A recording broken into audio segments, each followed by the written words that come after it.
Rezance po uhliarsky. Tento obľúbený a rýchly spôsob prípravy cestovín je známy s malými obmenami v rôznych častiach sveta. Tu je naša verzia receptu, pretože táto výborná, jemná smotanovo-syrová omáčka so slaninou naozaj stojí za to.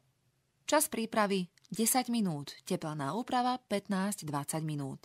Počet porcií 4. Nutričné hodnoty na jednu porciu 588 kilokalórií, sacharidy 84 gramov, bielkoviny 24 gramov, tuky 16 gramov, z toho nasýtené tuky 6 gramov. Ingrediencie: 1 polievková lyžica olivového oleja, 1 strúčik cesnaku, 1 cibuľa, 2 lyžice suchého bieleho vína, 200 gramov cestovín tagliatelle alebo fettuccine, soľ a čierne korenie, 50 gramov anglickej slaniny, 2 lyžice smotany, 2 žltky, 1 lyžica čerstvo nastrúhaného parmezánu, 1 lyžica čerstvo nasekanej petržlenovej vňate. Riad: nôž, doštička, veľký hrniec, hlbšia panvica, miska, vareška, vidlička, cedidlo alebo sitko. Prvý krok.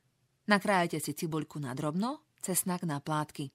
Na panvici rozohrajte olivový olej a orestujte cibuľu a slaninu nakrájanú na rezance. Na to pridajte cesnak. Podlejte vínom a povárte cirka 2 až 3 minúty. Druhý krok. Po veľkom hrnci dajte variť vodu, osoľte, vložte cestoviny a uvarte podľa návodu. Tretí krok. Uvarené cestoviny zlejte cez cedidlo a pridajte k zmesi slaniny, cibule a cesnaku. Premiešajte. Štvrtý krok. Zoberte splatne. Dajte do misky žltky, smotanu a parmezán. Starostlivo našľahajte vidličkou a pridajte k cestovinám. Pridať môžete nadrobno nasekanú petržlenovú vňať, ktorá zjemňuje chuť cesnaku. Dochuťte čiernym korením a soľou. Tip. Namiesto slaniny môžete použiť tenké plátky šunky, ktorá má menej tuku. Ak ste vegetariáni, nahradte slaninu napríklad šampiňónmi.